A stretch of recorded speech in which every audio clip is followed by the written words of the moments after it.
August 18th, 1944. South China Sea, west of Luzon. Lieutenant Commander Henry Munson peered through the periscope of USS Rasher as twilight gave way to darkness. Through the lens, he counted aircraft. One after another, Japanese patrol planes swept across the darkening sky in systematic patterns, 9 successive contacts. Munson lowered the periscope and turned to his executive officer with a grim expression.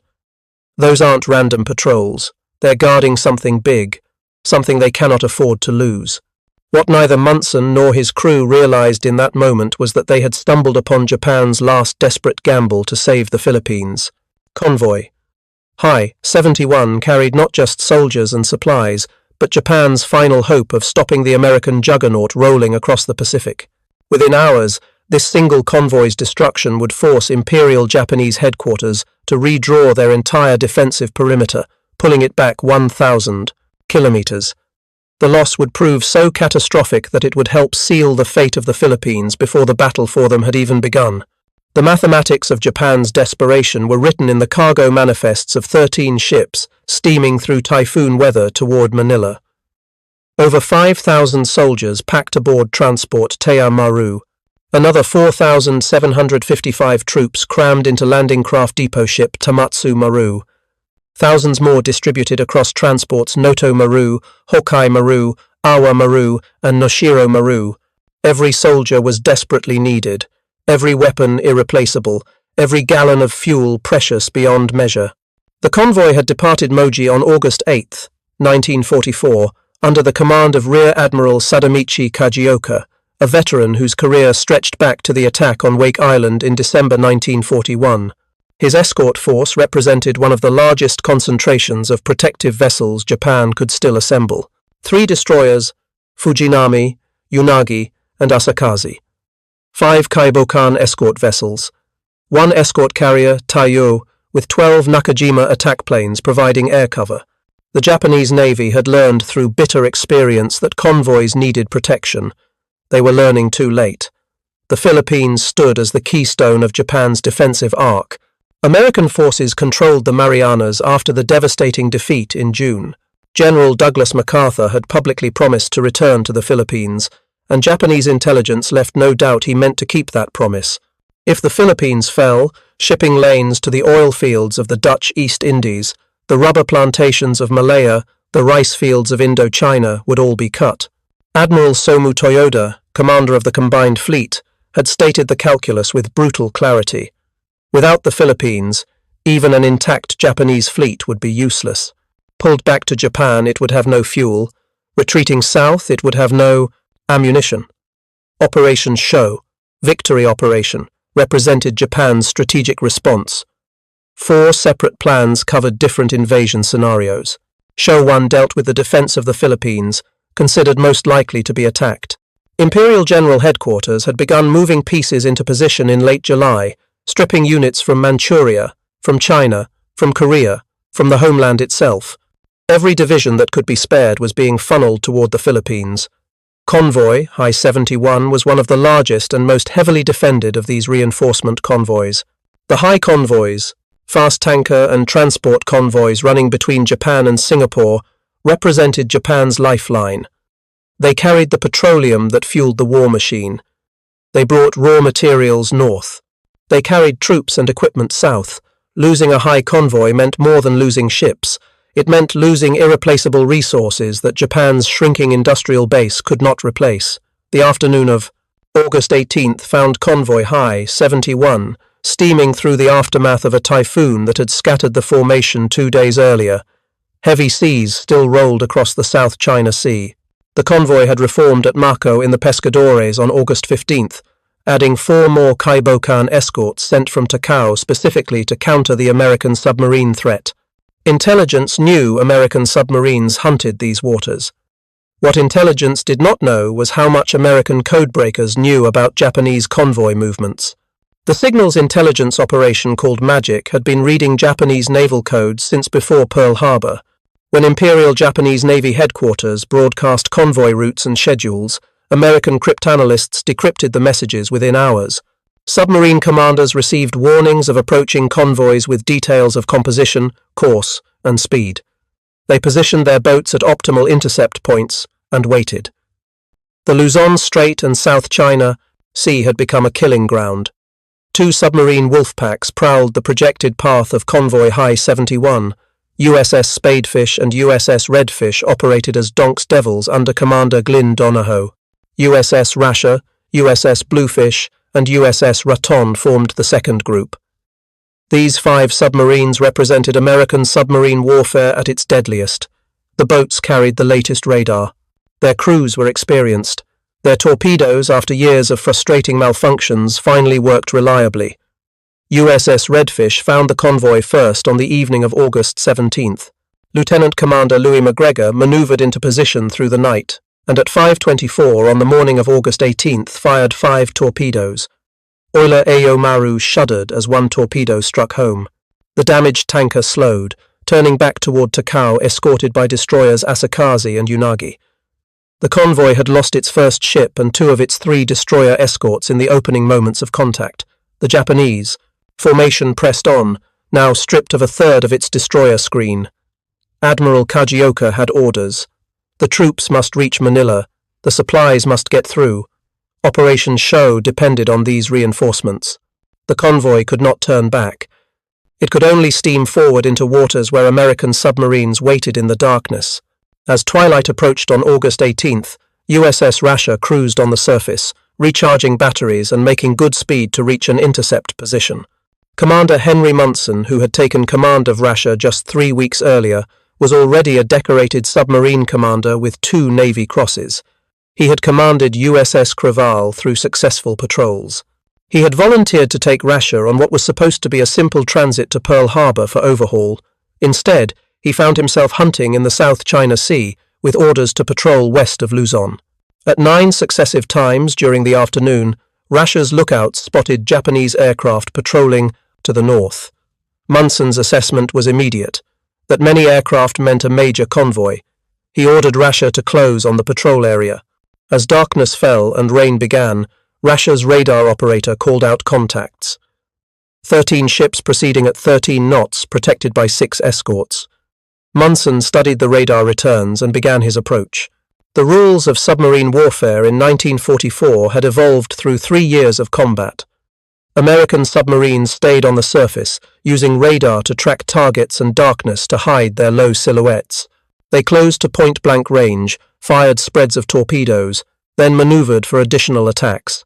The Japanese escorts, lacking effective radar and trained primarily for convoy escort rather than aggressive anti-submarine warfare, struggled to counter these surface attacks. At 21:22, Munson ordered 2 stern torpedoes fired at a large tanker designated as Teiyo Maru. Both torpedoes found their mark. The explosion lit the night sky. Teiyo Maru, loaded with aviation gasoline, erupted in a column of flame that rose 1,000 feet into the air. Pieces of the ship were blown 500 yards from the burning wreck. The explosion was so massive that lookouts on every ship in the convoy saw it clearly. The escorts fired wildly in all directions, unable to locate the submarine that had just vaporized a tanker worth its weight in gold to fuel starved Japan. Munson swung Rasher to bring bow tubes to bear. At 22:14, he fired 4 torpedoes at what radar identified as an aircraft carrier. 3 torpedoes slammed into escort carrier Taiyu. The carrier, converted from a passenger liner, displaced 18,116 tons. She carried the 931st Naval Air Group with 12 attack planes that had been providing the convoy's air cover. Hit in her stern quarter, Taiyo burst into flames and sank 28 minutes later, taking approximately 790 of her crew to the bottom. Japan had lost another carrier, another precious aviation platform it could not replace. The convoy scattered in panic. Escorts raced about dropping depth charges on phantom contacts. Merchant captains ordered emergency turns. The careful formation dissolved into chaos as each ship maneuvered independently to escape the unseen killer. This was exactly what Munson wanted. At 23:10, Rasher fired 6 bow torpedoes at another large transport. 3 hit transport Teiyo Maru, the former French luxury liner Aramis that Japan had seized in 1942. The 17,537-ton ship carried 5,478 soldiers and civilians, mostly Army Air Service personnel bound for Manila. The torpedoes struck her starboard side. Taya Maru erupted in flames and exploded at 23:40. 2,665 troops, civilians and crew died. Among them were aircraft maintenance personnel desperately needed at Manila Air Depot, military government specialists, and individual replacements for units throughout the Southwest Pacific. The convoy split into groups as captains tried desperately to escape. Munson followed ships moving northwest. Just past midnight on August 19th, Rasher fired 4 bow torpedoes at a range of 2,200 yards. 3 torpedoes hit cargo transport Aishin Maru. The ship carried ammunition. The detonation was catastrophic. The pressure wave from the explosions swept across Rasher's bridge as the 542-ton freighter disintegrated. Munson swung Rasher hard right to bring stern tubes to bear. 2 torpedoes launched at 33 minutes past midnight. Both struck transport Noshiro Maru. The ship slowed to 5 knots, reversed course, and began firing at escort Etorofu, apparently believing the escort was the attacking submarine. In the confusion of darkness, explosions, and panic, Japanese ships were firing at each other while the actual attacker maneuvered unseen.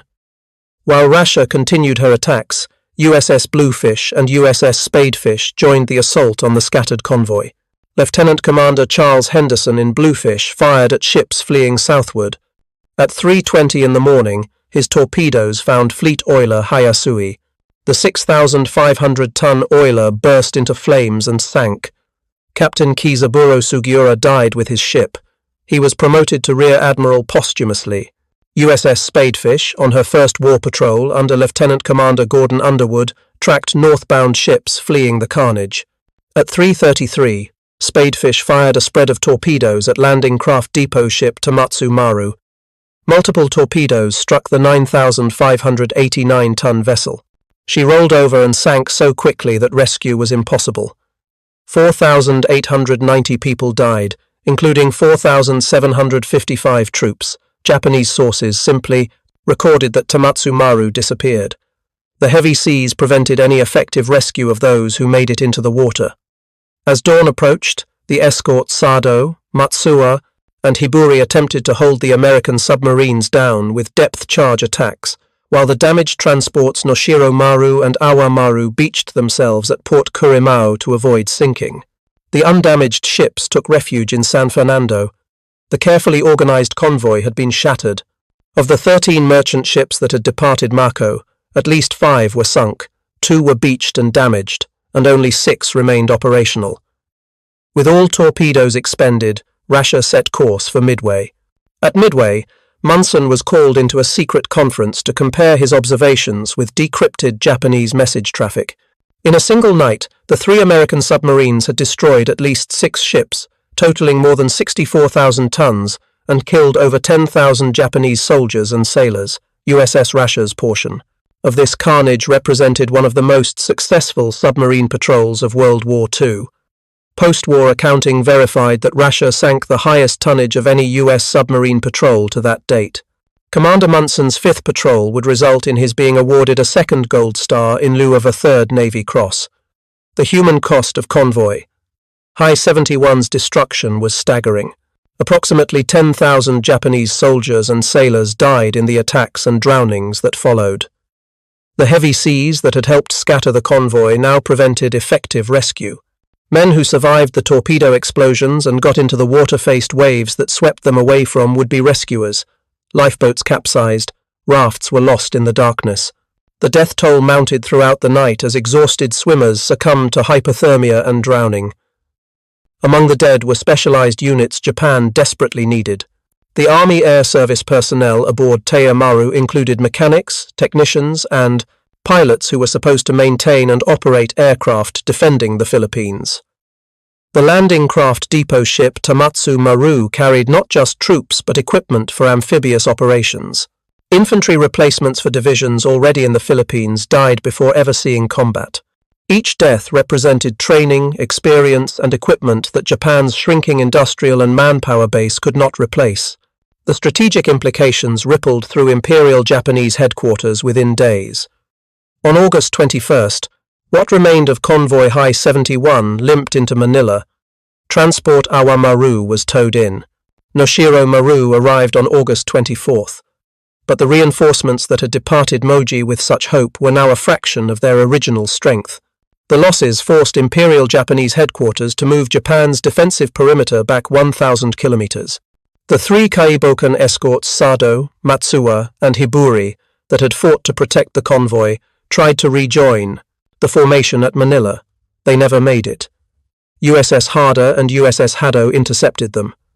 Harder torpedoed Matsuwa and Hiburi at 4:56 on August 24th.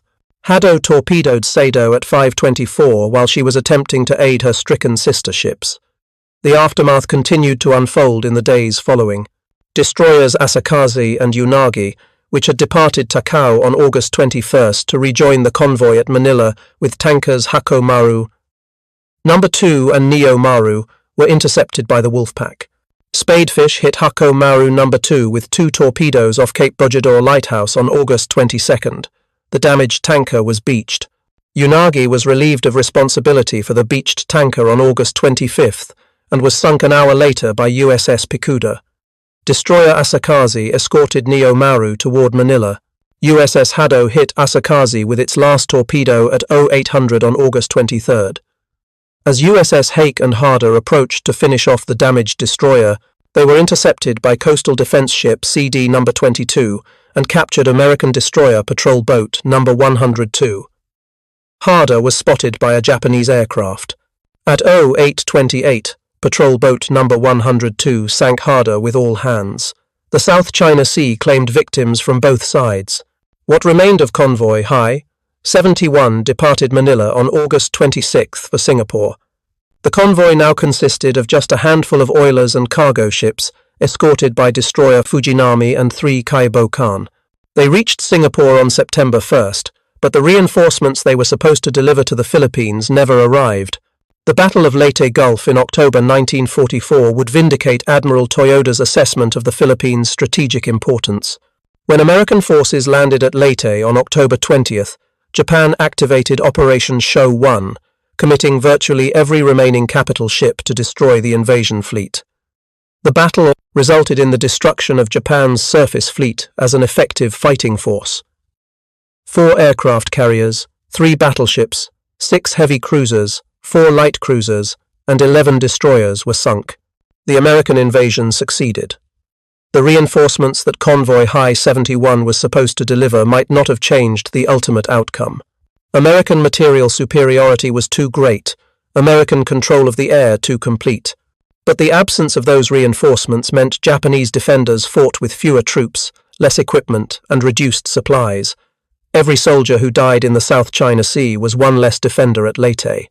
The submarine campaign that destroyed Convoy Hi-71 was part of a larger American strategy to strangle Japan's war economy. American submarines accounted for 55% of all Japanese merchant shipping losses during the war. They sank 1,392 ships totaling 5,583,400 tons. This was accomplished despite submarines comprising only 2% of U.S. Navy personnel. For Japan, the loss of Convoy Hi-71 and hundreds of other convoys represented strategic defeat through logistical strangulation.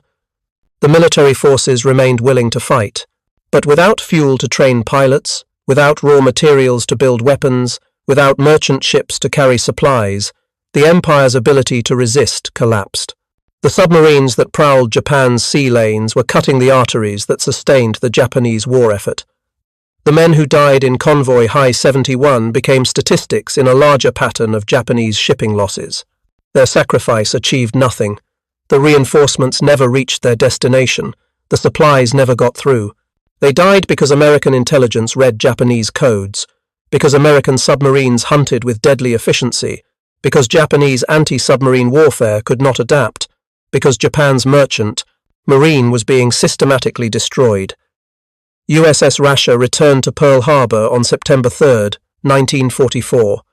From there she proceeded to San Francisco for overhaul at Hunters Point Naval Shipyard. She received a new 5-inch deck gun, updated radar, and numerous other upgrades. Commander Munson was relieved by a new commanding officer. Rasher would continue her war patrols, but she would never again achieve the devastating success of that night in the South China Sea.